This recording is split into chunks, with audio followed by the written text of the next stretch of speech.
পাকিস্তানকে রাতের অন্ধকারে দিনের আলো দেখিয়ে দিয়েছে ভারতের ব্রহ্মস মিসাইল। অপারেশন সিন্ধুর সফলতায় ভারতীয় বায়ুসেনাকে প্রশংসায় ভাসালেন রাজনাথ সিং। ভারতে তৈরি ব্রহ্মস মিসাইলের ক্ষমতা তো পাকিস্তান নিজেই স্বীকার করেছে। ভারতীয় সফল অভিযানে সেনাবাহিনী প্রশংসায় পঞ্চমুখ প্রতিরক্ষা মন্ত্রী রাজনাথ সিং। অপারেশন সিঁদুরে ভারতীয় বায়ুসেনার প্রভাবশালী ভূমিকা শুধু দেশেই নয়, আন্তর্জাতিক স্তরেও প্রশংসিত হচ্ছে। এই অপারেশনে বায়ুসেনা শুধু শত্রুকে চাপে রাখতে সক্ষম হয়নি, বরং তাদের পুরোপুরি ধ্বংস করতে সফল হয়েছে। সন্ত্রাসবাদের বিরুদ্ধে পরিচালিত এই অভিযানের নেতৃত্ব দিয়েছে আমাদের ভারতের বায়ুসেনা। এটি এমন একটি স্কাই ফোর্স যা তার অসীম সাহস, শক্তি এবং গৌরব দিয়ে আকাশের নতুন উচ্চতায় পৌঁছে গেছে। এটি মোটেও ছোট ব্যাপার নয় যে এখন ভারতীয় বায়ুসেনার ক্ষমতা পাকিস্তানের প্রতিটি কোনায় কোনায় পৌঁছাতে সক্ষম হয়েছে। আজ পরিস্থিতি এমন যে ভারতের ফাইটার প্লেন সীমান্ত না পার করে শত্রুর যে কোনো স্থানে আঘাত করতে সক্ষম। পুরো বিশ্ব দেখেছে কিভাবে পাকিস্তানের মাটিতে থাকা 9টি সন্ত্রাসী ঘাঁটিকে একেবারে গুঁড়িয়ে দিয়েছে ভারতীয় বায়ুসেনা। পরবর্তী অভিযানে তাদের একাধিক এয়ারবেস ধ্বংস করে দিয়েছে ভারতীয় বায়ুসেনা। অপারেশন সিঁদুরের সময় ভারতীয় বায়ুসেনা শুধু তাদের শক্তি প্রদর্শনী করেনি, বরং গোটা বিশ্বের সামনে প্রমাণ করেছে যে এখন ভারতের যুদ্ধনীতি এবং প্রযুক্তি পুরোপুরি পরিবর্তিত হয়েছে। এই অপারেশন একটি শক্তিশালী বার্তা দিয়েছে যে নতুন ভারত শুধু আমদানি করা অস্ত্রের উপর নির্ভরশীল নয়, বরং নিজের মাটিতে তৈরি শক্তিশালী অস্ত্র এবং সরঞ্জামও এখন তার সামরিক ক্ষমতার অংশ। প্রতিরক্ষা মন্ত্রী রাজনাথ সিং আরো বলেন যে গোটা বিশ্ব দেখতে পেয়েছে ভারতীয় বায়ুসেনারা এবং স্থল সেনারা মিলে, অর্থাৎ ভারতীয় সেনারা মিলে কিভাবে পাকিস্তানকে উচিত শায়েস্তা করেছে, যা গোটা বিশ্ব দেখতে পেয়েছে বলে মন্তব্য করে গর্ব করলেন দেশের প্রতিরক্ষা মন্ত্রী রাজনাথ সিং। ऑपरेशन सिंदूर में भारतीय वायुसेना ने जो प्रभावी भूमिका निभाई है, उसकी सराहना इस देश में ही नहीं बल्कि दुनिया के दूसरे देशों में भी हो रही है। आपके इस ऑपरेशन में न केवल दुश्मनों को डॉमिनेट किया है आपने, बल्कि उन्हें डेसिमेट करने में भी कामयाबी हासिल की है। आतंकवाद के खिलाफ चलाए गए इस अभियान को नेतृत्व हमारी एयरफोर्स ने ही किया, और हमारी एयरफोर्स एक ऐसी स्काई फोर्स है जिसने अपने शौर्य, पराक्रम और प्रताप से आसमान की नई और बुलंद ऊंचाइयों को भी छू लिया है। मैं chief air marshal AP Singh को भी इसके लिए मैं बधाई देना चाहता हूं। उनके पूरे ऑफिसर्स, उनके पूरे टीम, उनके सारे जवानों को भी मैं बधाई देता हूं। और साथियों, कोई छोटी बात नहीं है कि हमारी एयरफोर्स की पहुंच पाकिस्तान के हर कोने तक है, और यह बात पूरी तरह से साबित हो चुकी है तो हमारी तीनों फोर्सेस की। लेकिन आज एयरबेस पर आया हूं, इसलिए मैं इसकी चर्चा कर रहा हूं।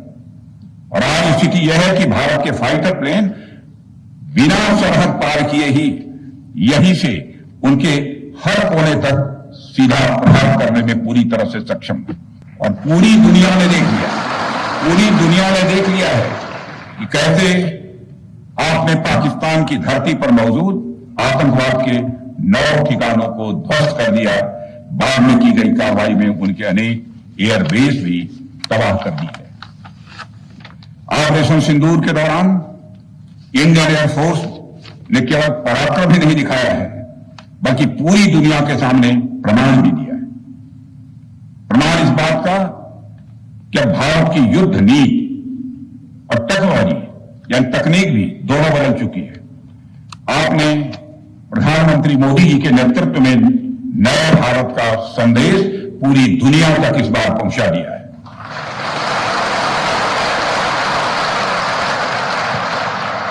और साथियों, यह संदेश है कि अब भारत केवल विदेशों से इंपोर्ट किए गए हथियारों और प्लेटफॉर्म पर ही निर्भर नहीं है, बल्कि भारत में बने अस्त्र और शस्त्र भी हमारी सैन्य शक्ति का अब हिस्सा बन चुके हैं।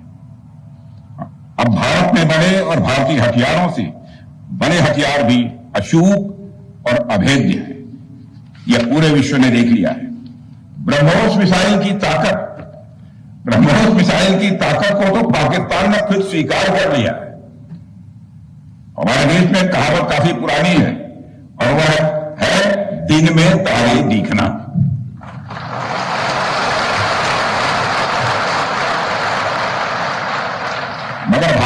बनी ब्रह्मोस मिसाइल ने पाकिस्तान को रात के अंधेरे में दिन का उजाला दिखा दिया है। रात के अंधेरे में दिन का उजाला दिखा दिया है। भारत के जिस एयर डिफेंस सिस्टम की तारीफ हर तरफ हो रही है, उसमें डीआरडीओ द्वारा बनाए गए आकाश और अन्य राडार सिस्टम की जबरदस्त भूमिका रही है। साथियों, कई स्थानों पर हमारे नागरिक दुश्मन के ड्रोन आते देख भाग नहीं रहे थे, बल्कि हमारे एयर डिफेंस सिस्टम के हाथों उनको मार गिराने की वीडियो बना रहे थे।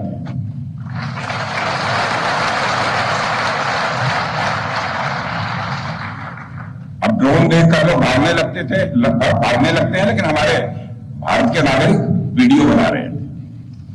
साथियों, आपने पाकिस्तान में मौजूद टेरर इंफ्रास्ट्रक्चर के खिलाफ प्रभावी कार्रवाई की है, मगर पाकिस्तान फिर से इस कोशिश में लग गया है कि ध्वस्त हुए आतंकी ढांचे को फिर से खड़ा किया जाए। वहां की सरकार पाकिस्तानी आम नागरिकों से लिया गया टैक्स जैशे मोहम्मद जैसे आतंकवादी संगठन के आका मसूद अजहर को करीब 14 करोड़ रुपए देने में खर्च करेगी, जबकि वह यूनाइटेड नेशंस डेजिग्नेटेड टेररिस्ट घोषित हो चुका है। इतना ही नहीं, लश्कर-ए-तोयबा और जैश ए मोहम्मद के मुरूद के और बहावलपुर स्थित टेरर इंफ्रास्ट्रक्चर को फिर से खड़ा करने के लिए पाकिस्तान सरकार ने आर्थिक सहायता देने की घोषणा की है, लेकिन निश्चित रूप से इंटरनेशनल मॉनिटरी फंड से आने वाले $1 बिलियन के बड़े हिस्से को टेरर इंफ्रास्ट्रक्चर को फंड करने में इस्तेमाल होगा, ऐसा मेरा मानना है। क्या यह इंटरनेशनल मॉनिटरी फंड IMF द्वारा, जो कि एक इंटरनेशनल ऑर्गेनाइजेशन है, उसके द्वारा इनडायरेक्ट फंडिंग इसे नहीं माना जाएगा? मैं दुनिया के लोगों के सामने यह सवाल रखना चाहता हूं। इसलिए मैं मानता हूं कि आज के समय में पाकिस्तान को किसी भी तरह की आर्थिक सहायता टेरर फंडिंग से कम नहीं है। भारत यही चाहेगा कि IMF पाकिस्तान को अपनी $1 बिलियन की असिस्टेंस पर वह पुनर्विचार करे और आगे भी किसी भी तरह की सहायता देने से IMF परहेज करे। भारत नहीं चाहता जो फंडिंग हम IMF को करते हैं वह डायरेक्ट या इनडायरेक्ट किसी भी तरीके से पाकिस्तान या किसी भी देश में टेरर इंफ्रास्ट्रक्चर को बनाने में वह इस्तेमाल की है। সংবাদ এ পর্যন্তই, ফিরছি পরবর্তী অন্যান্য আপডেট নিয়ে। ধন্যবাদ।